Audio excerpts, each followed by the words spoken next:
ఆనంద్ గారు caller line లో ఉన్నారండి. టెక్సాస్ నుంచి మాధవి గారు మాట్లాడండి. నమస్కారం అండి. కాంగ్రెస్ ప్రభుత్వం అభివృద్ధి చేస్తున్నందుకు చాలా సంతోషం. అదే విధంగా మాది ప్రాపర్ నల్గొండ అండి. నల్గొండలో మీకు తెలుసు కదా ఫ్లోరిడ్ వాటర్. సో దాని గురించి ఏ విధమైనటువంటి చర్యలు తీసుకుంటున్నారు? ఎందుకంటే ఈ ప్రభుత్వం వచ్చింది, చేంజ్ అయింది. కేసీఆర్ గారు చెప్పారు కానీ దాని ఇంప్లిమెంటేషన్ చాలా తక్కువగా ఉండేది.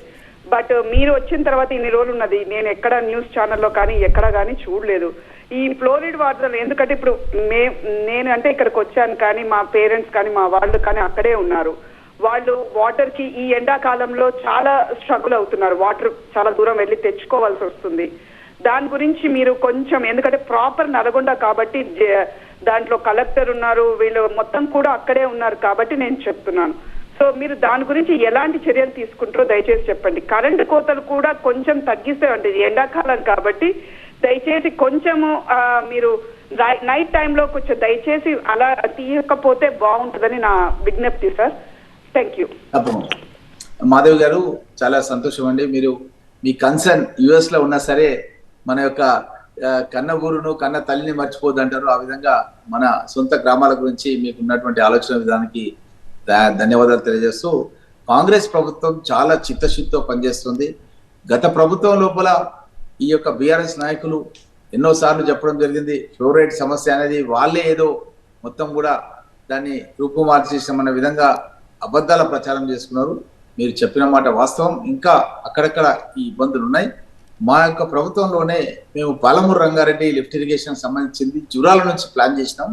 దాంట్లో దిండికి కూడా మేము ప్రొవిజన్ పెట్టి ఆ దిండి ప్రాజెక్ట్ ద్వారా ఫ్లోరైడ్ సమస్యను పూర్తిగా మట్టుమాయం చేసే విధంగా మేము ఆల్రెడీ ప్రణాళికలు తయారు చేస్తే, కేసీఆర్ గారు వచ్చిన తర్వాత ఈ యొక్క జురాల ప్రాజెక్టు నుంచి తీసుకురావాల్సిన నీళ్లను రద్దు చేసి ఎక్కడో ఉన్నటువంటి శ్రీశైలం నుంచి ప్రాజెక్టును ప్రారంభించే విధంగా కాలువలు తవ్వి దగ్గర 26,000 కోట్ల రూపాయలు ఖర్చు పెట్టి ఒక ఎకరకు కూడా నీళ్ళు ఇవ్వలేదు, ఒక రైతుకు కూడా నీళ్ళు ఇవ్వలేదు, తాగునీరు కూడా ఇవ్వలేదు ఈ యొక్క పాలమూరు రంగారెడ్డి ప్రాజెక్టు మూలంగా. కాబట్టి మేము చిత్తశుద్ధితో ఉన్నాం. మేము మొన్న పెట్టినటువంటి ఏదైతే బడ్జెట్ ఉందో అది ఓన్లీ ప్రొవిజనల్ బడ్జెట్. ఇప్పుడు ఎంపీ ఎలక్షన్స్ అయిన తర్వాత కేంద్ర ప్రభుత్వం బడ్జెట్ పెడుతుంది. ఆ బడ్జెట్ ను అనుగుణంగా రాష్ట్రం కూడా ప్రణాళికలు తయారు చేస్తాం.